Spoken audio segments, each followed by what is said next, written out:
Salut tout le monde, bienvenue sur ma chaîne Bitcoin Zone. Ça y est, c'est fait, le Bitcoin a franchi la barre des 10 000 $, en partie sur les plateformes d'échange asiatiques, notamment les plateformes coréennes et japonaises, comme vous le voyez, Bithumb entre autres avec le won coréen et Bitflyer entre autres avec le yen que vous voyez 10 927, 10 272, 10 932, etc.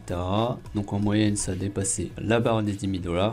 Ce qui arrive plus tôt que prévu puisque j'avais annoncé que le Bitcoin atteindrait ce prix à la fin de l'année et là il a atteint au mois de novembre, ce qui est une très bonne chose pour la suite. Et je vais vous expliquer pourquoi. Tout simplement, ça va attirer l'attention de plus en plus de médias, ce qui va ainsi le médiatiser et donc de plus en plus de personnes en entendront parler qui pourront devenir de potentiels investisseurs sur Bitcoin et ainsi faire grimper le prix du Bitcoin. Maintenant que ce prix est atteint, qu'est-ce qui peut se passer dans les jours qui arrivent? Il y aura probablement une grosse correction, les investisseurs vont équiper leurs profits et arriver à partir d'un certain niveau, le prix va remonter en flèche jusqu'à atteindre, je pense, avant la fin de l'année, entre 12 000 et 13 000 $.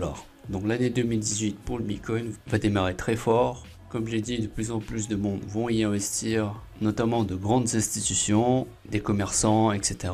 Et on verra aussi peut-être une régularisation dans certains pays. Dernière chose, je vous ai dit que j'allais me remettre au trading et là j'ai une crypto qui va peut-être exploser dans les jours qui arrivent, c'est l'Ethereum classique puisqu'il y aura un fork bientôt dans 13 jours, à savoir un halving, c'est-à-dire qu'ils vont réduire le block reward de 20%, ce qui veut dire que chaque bloc miné contiendra moins d'Ethereum classique. Alors ce halving va faire qu'il sera plus difficile de se procurer des Ethereum classiques et donc les investisseurs qui supportent le projet vont peut-être s'en procurer énormément avant justement ce halving. Et le niveau d'achat que je vous conseille, c'est vers 270 000, 260 000. Après quoi, ça va grimper en flèche jusqu'où, je sais pas. Mais en tout cas, c'est l'une des cryptos à surveiller dans les jours qui arrivent. Encore une fois, je suis pas un expert. Ces prédictions sont mes analyses personnelles, donc libre à vous de les prendre en compte ou pas.